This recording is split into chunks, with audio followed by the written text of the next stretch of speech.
The instruments gave me 11 minutes of warning. That sounds like enough time to do something dramatic, but mostly, I used it to pour a second cup of coffee and notify Command that the Keth of our sovereignty had come back. Command said they knew. They'd known for 4 months, in fact. The long-range nets on the outer shelf had been tracking the inbound signature since the fleet crossed the heliopause. I was simply the first surface station to get a formal fix, which meant I had to log it. That's the job. I am a frontier scout, attached to Colony Veldris 9, which sits 43 meters below the floor of what used to be the Caranthi Basin. We surfaced 6 days ago, first time in 60,000 years. The surfacing was, I will be honest, a strange thing to watch. The drill heads come up first, then the pressure plates, then the whole lattice grid unfolding from the ground like a flower that has been thinking about opening for 600 centuries and has finally decided the weather is acceptable. I had been stationed down there for 2 years as part of the final approach crew. 60,000 years of accumulated decision made manifest in a geological event, and all I had to think was, the timing is not a coincidence. The Keth of our sovereignty originally left 60,011 years ago. They had been the dominant regional power at the time, a block of 7 systems, heavily armed, confident in the way that powers are confident when they have never met real opposition. They came to Earth in those old years, not as conquerors exactly, but as overseers. They issued terms. The terms were unreasonable. Earth signed them anyway, which the Kethavar read as weakness, and they left a garrison to enforce the arrangement. The garrison made the usual mistakes that garrisons make when they believe the population is finished. They were wrong, but it took Earth time to demonstrate that. It took, specifically, 11 years, and then the garrison was gone, and the Kethavar returned in force, and there was a war. Not a long one, by the scale of what followed, but real enough. 7 months of combat, significant losses on both sides, and then an armistice at the Caranthi line that the Kethavar signed under duress, and Earth signed with the full intention of holding them to every clause for the rest of recorded time. The Kethavar left again. They assumed Earth would decay. The armistice, in their read of it, was a pause, not a settlement. They would come back when humanity had weakened enough to not make the math uncomfortable.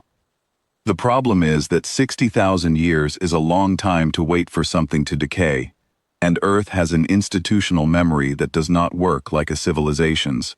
It works more like a geological feature. Patient, slow, absolutely certain. The colony network went underground 11 years after the armistice. That was the plan from the day the treaty was signed. Not retreat, not hiding, but construction. 60,000 years is enough time to build things that would not otherwise be buildable. The Veldris 9 lattice alone took 2,000 years to complete. There are 412 colonies in the network, and they all surfaced within the same 72-hour window, on standing orders cut from the armistice record itself. The surfacing trigger was embedded in the treaty's own monitoring language. When the long-range nets detect an inbound Kethavar military signature, you open the door. They built the door opener into the treaty. I find that funny in a way I cannot entirely explain. So I filed my contact report, finished my coffee, and went up to the surface observation deck to watch.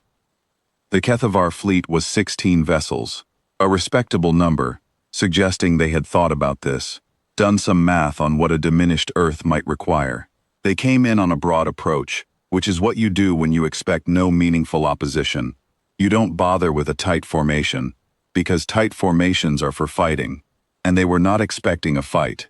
They were expecting to land a delegation, re-establish the old terms, and begin the process of reoccupation at their leisure. From the observation deck, I could see the Caranthi array warming up on the eastern ridge. It looks, from the outside, like a range of very regular hills, the kind of thing that takes a trained eye to recognize as artificial. The Kethavar did not have a trained eye for it, because the array had been underground when they last visited, and the geographic surveys they were working from were 60,000 years out of date. The array is not the largest piece of infrastructure Earth put in during the long wait.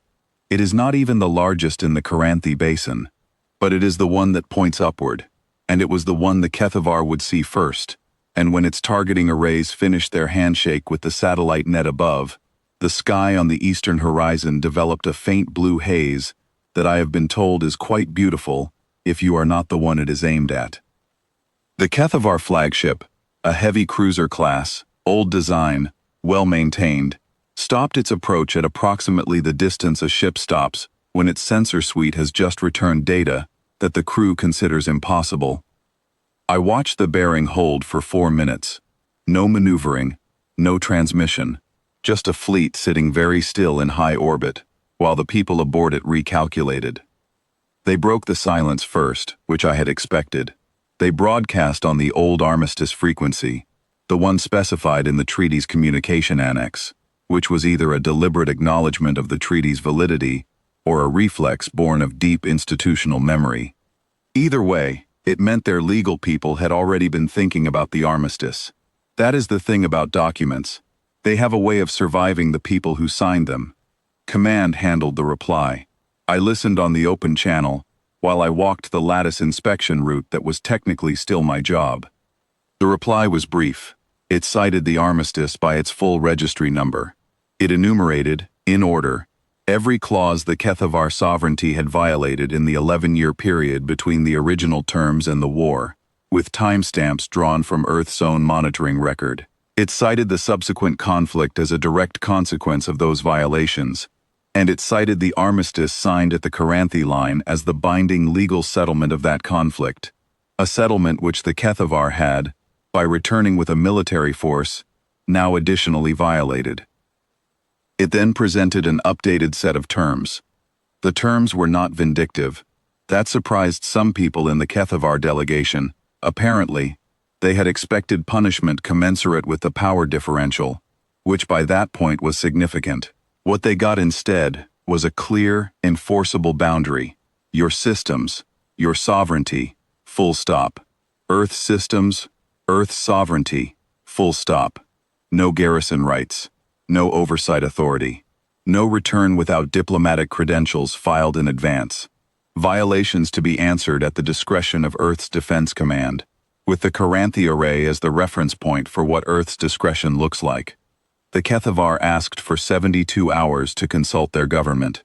Command gave them 6. It was not cruelty. It was just that the array has a continuous burn limit, and Command preferred to resolve the matter while the targeting solution was live. They signed. Took just under 4 hours, which suggested the consultation with their government was more of a formality than a genuine deliberation.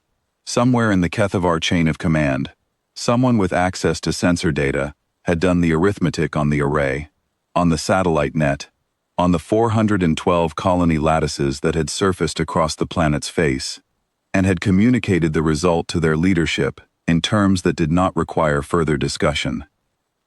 I filed the completion report, updated my station log, and went back to the lattice calibration work that the surfacing event had interrupted. The eastern ridge was still hazed blue for another hour or so, while the array finished its shutdown cycle, a slow dimming, like a lamp you forget to turn off in another room. There is a thing that gets said about the long wait, 60,000 years of underground construction, of generational inheritance, of plans passed from one era to the next by people who never expected to see their completion. The thing that gets said is that it must have required extraordinary faith. I don't think it was faith. Faith implies uncertainty. The people who went underground knew what they were building and why, and they knew, with the particular certainty of people who have read a treaty and understood what the other party intended by signing it, that the other party would come back. They built accordingly. They kept the records. They passed them forward. When the Kethavar came back to restart a war Earth had already finished, they found a planet that had been waiting, not hoping. There is a difference. I finished the calibration run at around 1800 local. The sky above the basin was clear. No blue haze, no fleet in orbit, just the ordinary stars coming out in the usual order, the way they have for as long as anyone has thought to look. I put the instruments to bed, locked the deck, and went below. The log entry for the day was 4 lines. Contact confirmed, terms presented, settlement signed, calibration complete. 60,000 years of preparation, and the paperwork fit on 4 lines. That, I think, is the right proportion.